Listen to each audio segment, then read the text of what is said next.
আলোচনার সারসংক্ষেপ করছি, খুব খেয়াল করেন। আজকের আলোচনা হয়েছে রাসূলুল্লাহ, এক নাম্বার, রাসূলুল্লাহ সাল্লাল্লাহু আলাইহি ওয়াসাল্লাম বলছেন, রমাদানুল মুবারক পেল কিন্তু গুনাহকে ক্ষমা করতে পারলো না, আল্লাহ তাআলাকে প্রিয় বন্ধু বানাতে পারলো না, ওই ব্যক্তির মতো হতভাগা পৃথিবীতে আর নাই। এই জন্যই আসেন আমরা রমাদানুল মুবারক শেষ হয়ে যাচ্ছে, আল্লাহ তাআলার কাছে কান্নাকাটি করে নিজেদের গুনাহগুলোকে ক্ষমা করে আল্লাহ তাআলার প্রিয় বান্দা হয়ে যায়। দুই নাম্বার, রমাদানুল মুবারকের শেষ দশক চলছে। রমাদানুল মুবারকের শেষ দশকে রাসূল সাল্লাল্লাহু আলাইহি সাল্লাম নিজে আমল করতেন, পরিবার পরিজনদেরকে জাগাতেন, আমরাও এই আমল করি। তিন নাম্বার, রমাদানুল মুবারকের শেষ দশকের বেজর রাত্রিতে রাসূল সাল্লাল্লাহু আলাইহি ওয়াসাল্লাম লাইলাতুল কদর খোঁজার জন্য বলছেন, লাইলাতুল কদর খোঁজার জন্য বলছেন বেজর রাত্রিতে। চার নাম্বার, রমাদানুল মুবারকের বেজর রাত্রিতে, শেষ দশকের বেজর রাত্রিতে লাইলাতুল কদরে এই দোয়া পড়া, আল্লাহুম্মা ইন্নাকা আফুউন তুহিব্বুল আফওয়া ফাআফু আন্নি, এই দোয়াটা পড়া। পাঁচ নাম্বার, আমরা সাদাকাতুল ফিতর আদায় করা, ফিতরা আদায় করা, বেশি বেশি করে আদায় করা। খাবার দেওয়া মূল সুন্নাত, কিন্তু টাকা দিলেও হবে, কিন্তু বেশি করে দেওয়া।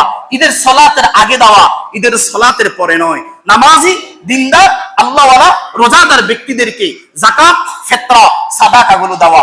আল্লাহ তাআলা আমাকে সহ আপনাদের সকলকে কবুল করুক, আল্লাহুম্মা আমিন। রমাদানুল মুবারকের শেষ দশক চলছে। সাহাবায়ে কেরাম রাদিয়াল্লাহু আনহুম রমাদানুল মুবারকের শেষ দশক আসলে অনেকগুলো কাজ করতেন। এক নাম্বার, রমাদানুল মুবারকে সাহাবায়ে কেরাম এমনিই বেশি আমল করতেন, এমনিই বেশি তেলাওয়াত করতেন, এমনিই বেশি সালাত আদায় করতেন, এমনিই বেশি দান সাদাকা করতেন। কিন্তু এই রমাদানুল মুবারকের শেষ 10 দিনে সাহাবায়ে কেরাম স্পেশাল আরো করতেন। এক, সাহাবায়ে কেরাম বেশি বেশি নফল সালাত আদায় করতেন। এত বেশি নফল সালাত আদায় করতেন, আমরা তো এখন তারাবি আদায় করি। কিভাবে আমরা আদায় করি? আমরা ইফতার, মাগরিবের সালাত আদায় করে আমরা 1 ঘন্টা 15 মিনিটের মতো একটা ব্রেক করি। আমরা এই ব্রেক করি, আমরা ঈশার সালাত আদায় করি, ঈশার সালাত আদায় করে তারাবি আদায় করি। তারাবি আদায় করতে, ঈশার সালাত শুরু করে তারাবি আদায় করতে আমাদের 1 ঘন্টা 45 মিনিট থেকে 2 ঘন্টা যায়। এরপরে আমাদের লম্বা ব্রেক। আবার সাহারির সময় 3:30 4টার সময় উঠি, 2 রাকাত 4 রাকাত আদায় করে সাহারি করে ফজর পড়ে আবার হয়তোবা কেউ কাজে চলে যায়, কেউ হয়তোবা ছোট একটা ঘুম দিই, এক একজন এক একটা ব্যস্ততায় পড়ে যায়। সাহাবায়ে কেরাম কি করতেন? সাহাবায়ে কেরাম রাদিয়াল্লাহু আনহুম এইভাবে করতেন না। সাহাবায়ে কেরাম রাদিয়াল্লাহু আনহুম করতেন, ইফতারের পরে মাগরিবের সালাতের পরে ছোট্ট একটা ব্রেক দিতেন। ব্রেক দিয়ে এরপরে শুরু করতেন ঈশার সালাত। ঈশার সালাতের পরে তারাবি, কিয়ামুল লাইল শুরু করতেন। শুরু করে সাহাবায়ে কেরাম, আমরা যেভাবে জামাতে পড়ি, সাহাবায়ে কেরাম এইভাবে জামাতে প্রথম অবস্থায় পড়তেন না, পরবর্তীতে পড়তেন। সাহাবায়ে কেরাম প্রত্যেকে সালাত আদায় করা শুরু করতেন। করতে সাহারির সময় হয়ে যেত। সাহারির সময় হয়েছে, সবাই এবারে সাহারি করতেন। সাহারি করে ফজর পড়ে একেবারে মসজিদ থেকে যেতেন। প্রিয় ভাই আমার, বলেন তো ভাই, যদি এই বিধান যদি আমাদের উপর যদি থাকতো, সাহাবায়ে কেরাম যেভাবে করেছেন সেই বিধান যদি আমাদের উপর আবশ্যিক করে দেওয়া হতো, ফরজ করে দেওয়া হতো, আমার মনে হয় মসজিদে কোনো পিঁপড়াও থাকতো না। এটা আমার জানি কেমন মনে হয় আর কি। আমরা 1 ঘন্টা 45 মিনিট 2 ঘন্টার যে সেশন আমরা তারাবি আদায় করি, ঈশার সালাত আদায় করি, মসজিদে সর্বোচ্চ 1 কাতারের অর্ধেক থাকে। ছোট বাচ্চারা, যারা পিচ্চি বাচ্চা আছে, তাদেরকে সহ 1 কাতার হয়। যদি সাহাবায়ে কেরাম যেভাবে আদায় করতেন, ঈশার সালাত থেকে শুরু করে 2 রাকাত করে আদায় করতে একদম সাহারি পর্যন্ত আদায় করতেন। এরপরে সাহারির সময় সাহাবায়ে কেরাম একটু সাহারি করতেন, এরপরে ফজর পড়ে একেবারে বাসায় যেতেন। যদি ওটা যদি আমাদের উপর হতো, আমার মনে হয় আল্লাহু আকবার, আমার কেমন জানি মনে হচ্ছে আর কি, যে আমরা যারা ইমাম মুয়াজ্জিন দায়িত্বে যারা খাদেম আছি, তারাও মনে হয় থাকতাম না, মনে হয় আর কি। কেন বলছি? এজন্যই বলছি, রমাদানুল মুবারকে 23 রমাদান চলে যাচ্ছে, অনেক ভাই তারাবি আদায় করে না, অনেক ভাই তারাবি আদায় করে না, না খাতমে তারাবি, না সূরা তারাবি, অনেক ভাই আদায় করে না। কি করেন? হয়তো গল্প করেন, অথবা এই যে যন্ত্র আছে, বসে বসে ফোন টিপে ফেসবুকিং করে, লুডু খেলায়, দোকানে বসে লুডু খেলায়, অথবা কোথাও মজমা বসে, এখানে সেখানে কোথাও না কোথাও বসে ব্যস্ত, হয়তো লুডু খেলাতে ব্যস্ত, পাবজি খেলাতে ব্যস্ত, তাস খেলাতে ব্যস্ত, অথবা কোনো না কোনো কাজে ব্যস্ত আছে। হায় হায়, আল্লাহর দরবারে কি জবাব দেব প্রিয় ভাই আমার? রমাদানুল মুবারকের মতো এরকম মর্যাদাপূর্ণ মাস চলে গেল, এখনো পর্যন্ত আমাদের মধ্যে পরিবর্তনের কোনো ছোঁয়া নাই, এখনো পর্যন্ত পরিবর্তনের কোনো ছোঁয়া নাই। রমাদানুল মুবারকের শেষ দশক চলে আসছে। রাসূলুল্লাহ সাল্লাল্লাহু আলাইহি ওয়াসাল্লাম থেকে হাদিস, সহিহ আল বুখারী 2024 নম্বর হাদিস। রাসূলুল্লাহ সাল্লাল্লাহু আলাইহি ওয়াসাল্লাম রমাদানুল মুবারকের শেষ দশক যখন আসতো, তখন তার পরনের কাপড় তিনি একদম শক্ত করে তিনি পরতেন, এবং পরিবারের যে সকল পরিবার পরিজন যারা আছে, স্ত্রী, আপনজন, আত্মীয় স্বজন, সকলকে ঘুম থেকে জাগিয়ে দিতেন যে তোমরা উঠো, লাইলাতুল কদর চলছে, রমাদানের শেষ দশক চলছে, তোমরা সাজদা করো, আল্লাহর কাছে তোমরা দোয়া করো, কান্নাকাটি করো। আম্মাজান আয়েশা রাদিয়াল্লাহু তাআলা আনহা হাদিস বর্ণনা করছেন, عن عائشة رضي الله تعالى عنها أنها قالت كان النبي صلى الله عليه وسلم إذا دخل العشر سد منزره وأحيا ليلته وأيقظ أهله। রাসূলুল্লাহ সাল্লাল্লাহু আলাইহি ওয়াসাল্লামের ব্যাপারে আম্মাজান আয়েশা বলছেন যে রাসূল সাল্লাল্লাহু আলাইহি ওয়াসাল্লাম রমাদানের শেষ দশক আসলে তিনি যে পরনে কাপড় পরতেন সেটাকে শক্ত করে গিট্টু দিতেন। কেন? যে লম্বা সালাত আদায় করবেন, যাতে লম্বা সালাত আদায় করতে গিয়ে কাপড় যাতে লুজ না হয়ে যায়, কাপড় যাতে খুলে না যায়, এই জন্য রাসূলুল্লাহ সাল্লাল্লাহু আলাইহি ওয়াসাল্লাম তার পরনের কাপড়কে শক্ত করে গিট্টু দিতেন। গিট্টু দিয়ে এরপরে তিনি সালাতে দাঁড়াতেন এবং পরিবার পরিজনের, স্ত্রী, আপনজন, আত্মীয় স্বজন যারা আছে তাদেরকে বলতেন যে রমাদানের শেষ দশক চলতেছে, লাইলাতুল কদর চলতেছে, তোমরা উঠো, তোমরা সাজদা করো, আল্লাহর কাছে কান্নাকাটি করো। এটা রাসূল সাল্লাল্লাহু আলাইহি ওয়াসাল্লাম করতেন। আম্মা জান আয়েশা হাদিস বলছেন, আমরা কি করি? আমরা তো আচ্ছা মতো একটা ঘুম দিই। প্রিয় ভাই আমার, ঘুম যাওয়া কোনো সমস্যা না, কিন্তু কমপক্ষে শেষ রাতে উঠে একটু আমল করা, স্ত্রীকে জাগিয়ে দেওয়া, সন্তানদেরকে জাগিয়ে দেওয়া, ঘরের মধ্যে বাসার মধ্যে আপনজন যারা আছে তাদেরকে জাগিয়ে দেওয়া, যেটা রাসূল সাল্লাল্লাহু আলাইহি ওয়াসাল্লাম করেছেন, আমরা তো করি না।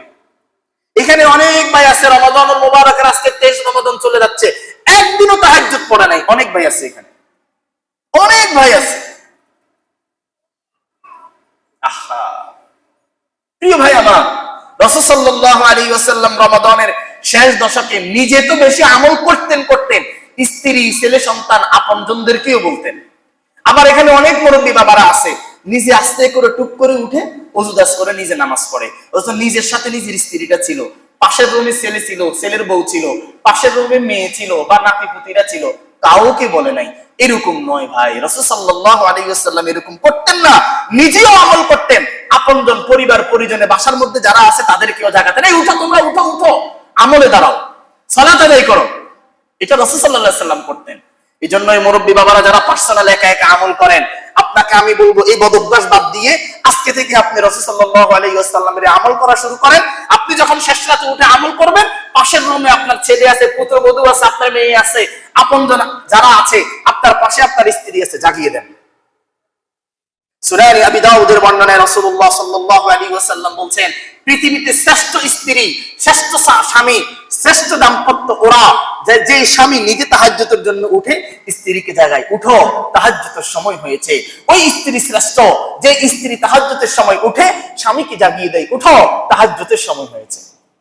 অথচ আপনি স্বামী, আপনি উঠে সে ঠিকই কিন্তু আমলে দাঁড়ান, কিন্তু আপনার স্ত্রীকে একটু আপনি বলেন না। এই বদঅভ্যাস বাদ দিতে হবে প্রিয় ভাই আমার। রাসূলুল্লাহ সাল্লাল্লাহু আলাইহি ওয়াসাল্লাম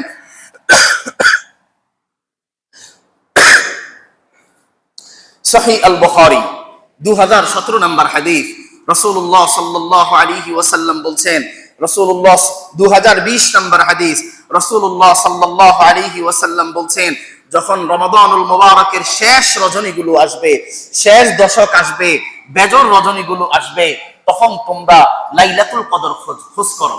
আমরা মনে করি, অনেকেই মনে করি, মনে হয় শবে কদর, লাইলাতুল কদর মনে হয় 26 রাতে। এটা আসলে ভুল ধারণা প্রিয় ভাই। লাইলাতুল কদর, শবে কদর 26 রাতে নয়। এটা হচ্ছে উলামায়ে কেরামের একটা গবেষণা। উলামায়ে কেরাম একটা গবেষণা করেছেন যে লাইলাতুল কদর, শবে কদর কবে হতে পারে। এটা উলামায়ে কেরাম একটা গবেষণা করে একটা রাতের কথা বলেছেন।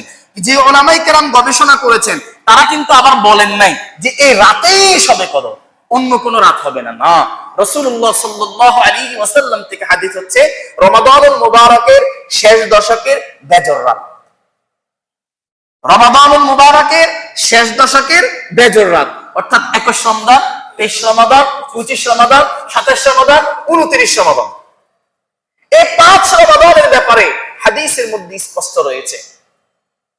প্রিয় ভাইরা, সহিহ আল বুখারী 2017 নম্বর হাদিস, আম্মাদান আয়েশা রাদিয়াল্লাহু তাআলা আনহা হাদিস বর্ণনা করছেন রাসূলুল্লাহ সাল্লাল্লাহু আলাইহি ওয়াসাল্লামের ব্যাপারে তিনি বলছেন, আন আয়েশা রাদিয়াল্লাহু তাআলা আনহা আন্নাহা ক্বালাত আন্না an-নাবিয়্য সাল্লাল্লাহু আলাইহি ওয়াসাল্লাম ক্বাল, আম্মাদান আয়েশা রাদিয়াল্লাহু তাআলা আনহা হাদিস বর্ণনা করছেন যে নিশ্চয় রাসূলুল্লাহ সাল্লাল্লাহু আলাইহি ওয়াসাল্লাম বলেন, তাহাররাউ লাইলাতাল কদরি ফিল উইত্রি। উইত্রুন শব্দের অর্থ হচ্ছে বিজোড়। আমরা ভিতরের নামাজ পড়ি না, ভিতির, ভিতির মানে বিজোড়, ভিতির মানে কি ভিতির, ভিতির মানে বিজোড়। রাসূল সাল্লাল্লাহু আলাইহি ওয়াসাল্লাম বলছেন, তাহাররাউ লাইলাতাল কদরি ফিল উইত্রি, তোমরা রমাদানুল মিনাল উশরিল আওয়াখির মিন রমাদানা, তোমরা রমাদানুল মুবারকের শেষ দশকে বেজর রাত্রিতে লাইলাতুল কদর খোঁজো। কোন রাত্রিতে লাইলাতুল কদর তোমরা খোঁজো, এই বেজর রাত্রিতে তোমরা বেশি বেশি করে নেক আমল করো, কোরআন তেলাওয়াত করো, তাসবিহ তাহলিল করো, সাজদা করো, লম্বা সাজদা করো, তাহাজ্জুদ করো, আল্লাহর কাছে কান্নাকাটি করো। প্রিয় ভাই, নফল সালাতে সাজদা গিয়ে আল্লাহর কাছে কান্নাকাটি করার মজাই আলাদা। যেই ব্যক্তি জীবনে করে নাই তাকে এই স্বাদ বোঝানো যাবে না। সালাতের মধ্যে সাজদা গিয়ে আল্লাহর কাছে কান্নাকাটি করা, এটাতে কত মজা, এটাতে কত আনন্দ, যে করে নাই সে জানবে না, সে বুঝবে না। একদিন ট্রাই করেন, প্র্যাকটিস করেন, একদিন করে দেখেন না। সাজদা তো সাধারণত সাজদায় গিয়ে একবার সুবহান রাব্বিয়াল আলা পড়ি, দুইবার পড়ি, তিনবার পড়ি। আপনি এই সাজদাটাকে লম্বা করেন, এই সাজদাটাকে আপনি 3 বার কেন 5 বার, 7 বার, 11 বার, 13 বার, 15 বার, 17 বার লম্বা পড়ে সাজদার মধ্যে আল্লাহর কাছে কাঁদেন, রব্বানা যালামনা আনফুসানা ওয়া ইল্লাম তাগফির লানা, আল্লাহর কাছে বলেন রব্বানা আতিনা ফিদ দুনিয়া হাসানাতাও ওয়া ফিল আখিরাতি হাসানা, আল্লাহর কাছে কাঁদেন, সাজদায় আল্লাহর কাছে কাঁদেন। কোন কোন উলামায়ে কেরাম তো বলছেন মাতৃভাষায় সাজদায় আল্লাহর কাছে বলা যাবে। তা আপনি মাতৃভাষায় আল্লাহর কাছে বলেন, সাজদায় গিয়ে বলেন আল্লাহ আমারে মাফ করে দেন, আমার স্ত্রী ছেলে সন্তানদেরকে কবুল করেন, আমার রিজিক বাড়িয়ে দেন, আমার হালালের বাড়িয়ে দেন, আমার অভাব দূর করে দেন, আমার ঋণ পরিশোধের ব্যবস্থা করে দেন, আমার সমস্যাগুলো সমাধান, বলেন না আল্লাহর কাছে। দেখেন কি মজা যে পাবেন সাজদায় গিয়ে আল্লাহর কাছে বলা, নফল সালাতে করে দেখেন। রাসূলুল্লাহ সাল্লাল্লাহু আলাইহি ওয়াসাল্লাম বলছেন রমাদানুল মুবারকের শেষ দশকে বেজর রাত্রিতে তোমরা আমল করো, তোমরা আমল করো, লম্বা সাজদা করো, যেটা আমরা আগের হাদিসে শুনেছি সহিহ আল বুখারী 2024 নম্বর হাদিস। রাসূলুল্লাহ সাল্লাল্লাহু আলাইহি ওয়াসাল্লাম নিজেও আমল করতেন এবং পরিবার পরিজনদেরকে জাগিয়ে দিতেন। করেন না ভাই, মজা পাবেন ইনশাআল্লাহ, আল্লাহ তাআলার কাছে কবুলিয়ত পাবেন। এই হাদিসের দিকে খেয়াল রাখবেন। ওই যে রাসূল সাল্লাল্লাহু আলাইহি ওয়াসাল্লাম বলছেন যে রমাদানুল মুবারক পেল কিন্তু আল্লাহ তাআলার কাছ থেকে ক্ষমা পেল না, ওই ব্যক্তির মতো হতভাগা আর নাই। কমপক্ষে হাদিসের দিকে খেয়াল করে আমল করেন, দেখবেন আল্লাহ তাআলা বারাকা দিবেন। প্রিয় ভাই আমার, প্রিয় ভাই আমার, রাসূলুল্লাহ সাল্লাল্লাহু আলাইহি ওয়াসাল্লাম থেকে হাদিস, হযরত উবাদা ইবনে সামিত রাদিয়াল্লাহু তাআলা আনহু হাদিস বর্ণনা করছেন সহিহ আল বুখারী 2023 নম্বর হাদিস।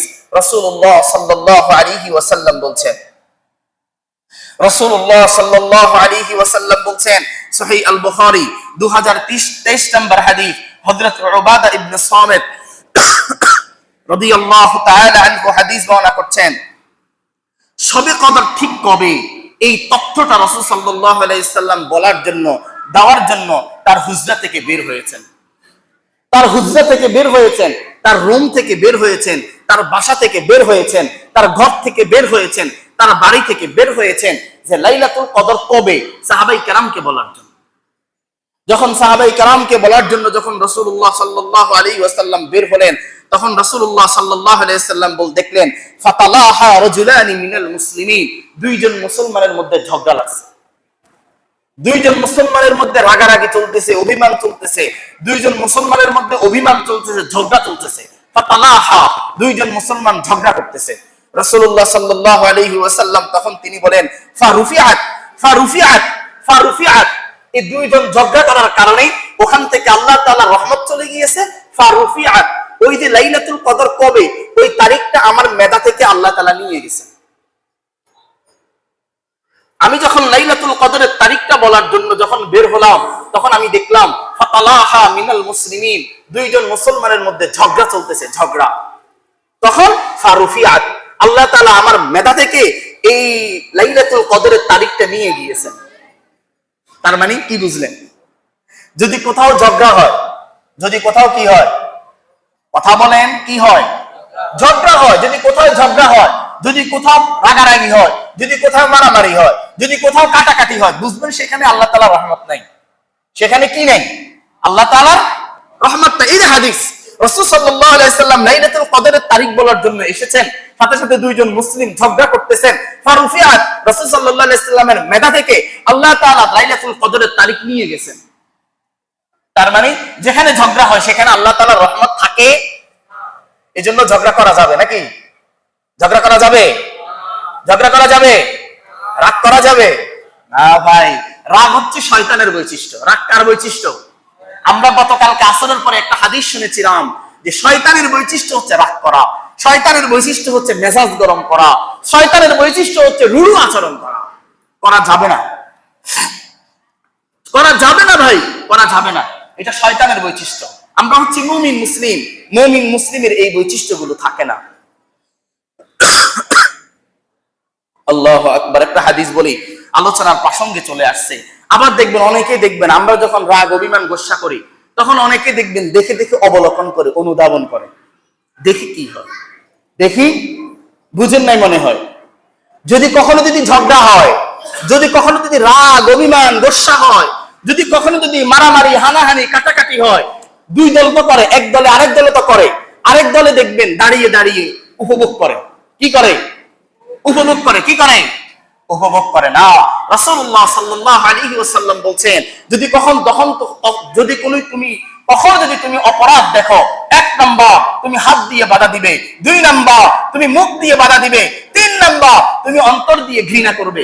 সকলেই অন্তর দিয়ে ঘৃণা করার ভূমিকায় থাকে, কিন্তু হাত দিয়ে বাধা দেওয়া, মুখ দিয়ে বাধা দেওয়ার মধ্যে কেউ নাই। হযরতে দাউদ আলাইহিস সালামের জামানায় শনিবার দিন সম্মানিত দিন। কুরআনুল কারীমের ঘটনা।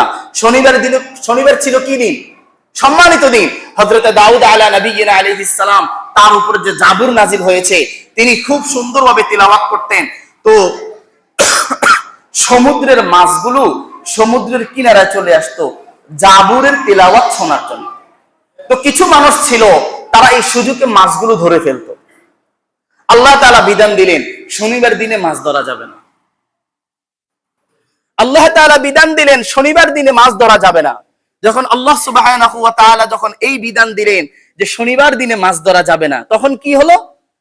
তখন তারা কৌশল করলো, শনিবারে মাছগুলো যখন কিনারে আসে তখন বাদ দিয়ে রাখে, বাদ দিয়ে রেখে এই মাছগুলো রবিবারে ধরে। কি বারে ধরে? রবিবারে ধরে, শনিবারে আর। এই যে অপরাধ, একদল মানুষ মাছ ধরে, আরেক দল মানুষ বলতেছে ভাই আল্লাহ তাআলা নিষেধ করছে ধরতে, তোরা ধরিস না। এক দলে মাছ ধরে, তারা অপরাধী, আরেক দলে নিষেধ করে, ভাই তোরা ধরিস না, আল্লাহ তাআলা নিষেধ করছে। আর আরেক দলে অনুভব করে, অনুধাবন করে, অবলোকন করে, দেখি কি হয়, দেখি। আল্লাহ সুবহানাহু ওয়া তাআলার পক্ষ থেকে যখন আযাব আসলো, আল্লাহ তাআলার পক্ষ থেকে যখন আযাব আসলো, যারা মাছ ধরেছে তারাও আল্লাহ তাআলার শাস্তির সম্মুখীন হয়েছে, আর যারা অনুধাবন করেছে, শুধু তাকিয়ে তাকিয়ে দেখেছে, তারাও আল্লাহ তাআলার শাস্তির উপভোগ করেছে। আল্লাহ তাআলার শাস্তি তাদেরকে গ্রাস করেছে, তাদেরকে আক্রমণ করেছে। আর যারা নিষেধ করেছে তাদেরকে আল্লাহ তাআলা শাস্তি আক্রমণ করে। আমরা যারা অপরাধ অবলোকন করি, অনুধাবন করি, যারা অপরাধ করে তারা যেমন অপরাধী, তারা যেমন আল্লাহ তাআলার শাস্তি পাবে, আল্লাহ তাআলার আযাবের সম্মুখীন হবে। আর আমরা যারা অনুধাবন করি, অবলোকন করি, আমরা যারা উপভোগ করি, আমরাও সমান অপরাধী, আমরাও সমান। আল্লাহ তাআলা আমাদেরকে বোঝার জন্য তৌফিক দান করুক, বলি আল্লাহুম্মা আমিন। প্রিয় ভাইরা, বলছিলাম রাসূলুল্লাহ সাল্লাল্লাহু আলাইহি ওয়াসাল্লাম যখন লাইলাতুল কদরের তারিখ যখন বলার জন্য আসেন, ফাতালাহা মুসলিমাইন, দুইজন মুসলমানের মধ্যে ঝগড়া লাগলো, তখন রাসূল সাল্লাল্লাহু আলাইহি ওয়াসাল্লাম বলতে পারেন নাই। পরবর্তীতে রাসূলুল্লাহ সাল্লাল্লাহু আলাইহি ওয়াসাল্লাম বলছেন, ফালতামিসুহা ফিস সাআতি ওয়াস সাবিআতি ওয়াল খামিসাতি। রাসূলুল্লাহ সাল্লাল্লাহু আলাইহি ওয়াসাল্লাম তিনটা তারিখ বলছেন যে তোমরা 25 রমজান, 27 রমজান এবং 29 রমজান, এই তিন রমজানের মধ্যে তোমরা বিশেষ করে লাইলাতুল কদর খোঁজো। এই হাদিসের মধ্যে, অন্য হাদিসের মধ্যে রাসূলুল্লাহ সাল্লাল্লাহু আলাইহি ওয়াসাল্লাম বলছেন বেজর রাত্রিতে তোমরা লাইলাতুল কদর খোঁজো।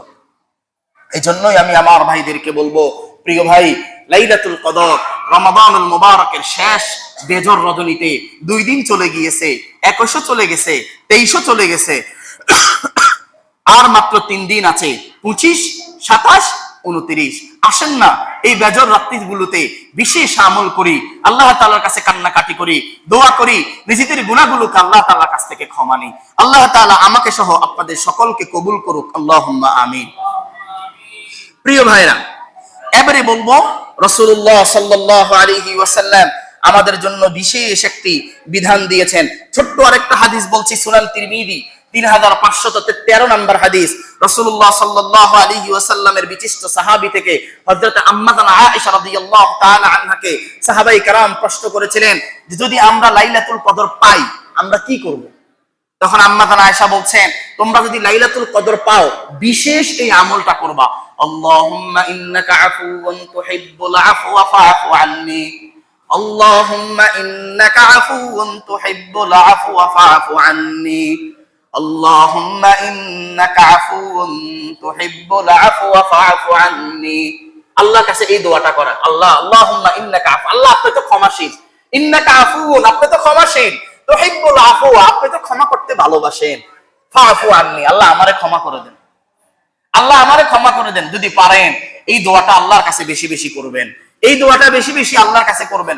পারেন না আরবিতে, বাংলায় বলেন, আল্লাহর কাছে বলেন, আল্লাহ আপনি তো ক্ষমা করেন, আপনি তো ক্ষমা করতে ভালোবাসেন, আল্লাহ আপনি আমাকে ক্ষমা করে দেন। এই দোয়াটা আল্লাহ তাআলার কাছে বেশি বেশি করবেন।